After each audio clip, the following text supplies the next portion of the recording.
Ok raនេះជាមួយខ្ញុំដងទៀតហើយខ្ញុំបាទជា Cbot ចឹងថ្ងៃនេះខ្ញុំនឹងមកលេង Minecraft Speedrun ដោយអ្នកនេះប្រកាសជាស្គាល់ហើយ Minecraft Speedrun នឹងជា Minecraft ហើយ Minecraft Speedrun នឹងគឺជា Minecraft ដែលយើងធ្វើមិនទៅវិញនេះឲ្យលឿនបានបំផុតឲ្យលឿនបំផុតតាមអាចធ្វើទៅបានដល់ថ្ងៃនេះខ្ញុំលេងជាមួយនឹង Biskiro ចឹង Minecraft មិនបងគ្មានអ្វីខាពី capture ទេតែឥឡូវទៅការ capture មកនេះកាប់មកឡើងកាប់មកហើយ Minecraft Speedrun នឹងយើងធ្វើមិនឲ្យលឿនហើយកាប់ឈើហើយយើងទៅការកាប់ថ្មម្ដងឥឡូវយើងទៅការកាប់មកនេះឥឡូវយើងកាប់ថ្មហើយយើងទៅការកាប់សាច់ដើម្បីយកសាច់ហូបឥឡូវយើងទៅការកាប់ឈូងម្ដងហើយយើងកាប់ hopper ឥឡូវយើងកាប់ copper មកដល់ហើយយើងចូល cave ដើម្បីតមាញ iron មាញមកខ្ញុំអរគុណគ្នាខ្លាំងមែនទែនសម្រាប់វីដេអូaccount YouTube របស់ខ្ញុំគឺខ្ញុំបានឡើងទៅដល់30 subscriber ហើយអរគុណគ្នាខ្លាំងមែនទែនសម្រាប់ការគ្រប់គ្រងឥឡូវយើងទៅការអូ zombie ខ្ញុំវាយ zombie មកអូឆានណាអូមកទៀតអូមកទៀតវាយ zombie ទៀតចេះអីកាចេះអីតែឥឡូវយើងទៅការជីក iron បន្តទៀតឥឡូវយើងទៅការផលិត shield មួយមកដើម្បីការពារខ្លួនដាក់ឈើតាមខ្ញុំមកដល់ហើយយើងទៅការផលិត armor copper មួយ copper មួយមកនិយាយខលហូតយើងផលិតអាវស្បែកជើងមួកហើយនឹងខោឥឡូវយើងទៅការមាញ iron បន្តទៀតមកព្រោះយើងទៅការ iron យ៉ាងច្រើនណាស់ណាឥឡូវមាញមកនេះហើយអ្នកគ្នាគិតថាខ្ញុំអាចវាយនេះបានជោគជ័យអត់បើបានជោគជ័យបើអ្នកគ្នាគិតថាបានជោគជ័យឬក៏មិនបានជោគជ័យអ្នកគ្នាអាចខមមិននៅខាងខមវីដេអូបានចាឥឡូវយើងទៅការដេកសិនដេកមកឥឡូវភ្ញាក់មកវិញហើយយើងទៅការកាប់ខែហើយយើងចេញទៅក្រៅឥឡូវយើងមកដល់ក្រៅហើយយើងទៅការទៅជីកមាសនៅលើនោះតិចព្រោះពេលនឹងខ្ញុំឃើញនេះខ្ញុំឃើញឡៃនឹងជីកដុំមាសដើម្បីយកដូរមកពណ៌ឈូកដាក់ប្លុកឡើងមកហើយបើសិនគ្នាអត់ដឹងទេមាសយើងអាចដូរមួយ pixelan នៅ nether ដើម្បីបានបាន per បានឥ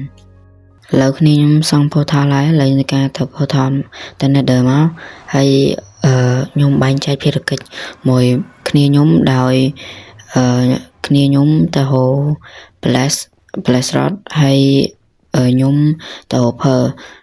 per ដោយដូរមួយពណ៌ឈូកហើយគ្នាខ្ញុំទៅ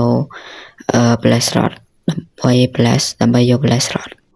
ហើយគ្នាខ្ញុំទៅវាយ element យក per ដែរឥឡូវខ្ញុំ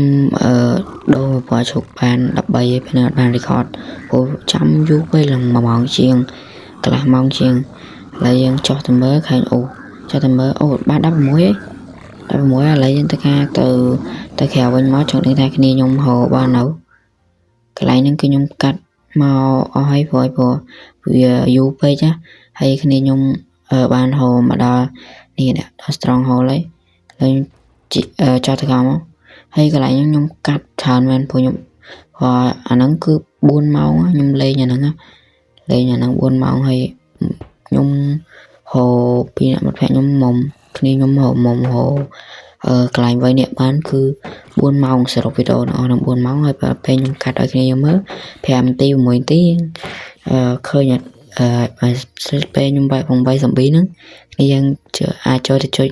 like ខ្ញុំអ្នកមួយមកហើយសម្រាប់អ្នកមកថ្មីអាចចូលទៅចុច subscribe ឲ្យខ្ញុំអ្នកមួយផងបាទកន្លែងនេះយើងទៅការដាក់ភ្នែកចូលមកនេះមកគ្នាខ្ញុំវាពេលហ្នឹង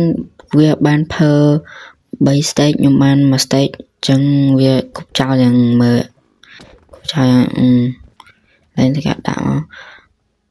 ហើយខ្ញុំហៅឃើញអាហ្នឹងគឺបែកខ្ទេចខ្ទីហ្មងបែកផ្ទុះខ្ទេចអស់លេងហើយខ្ញុំមិនដឹងមិនណា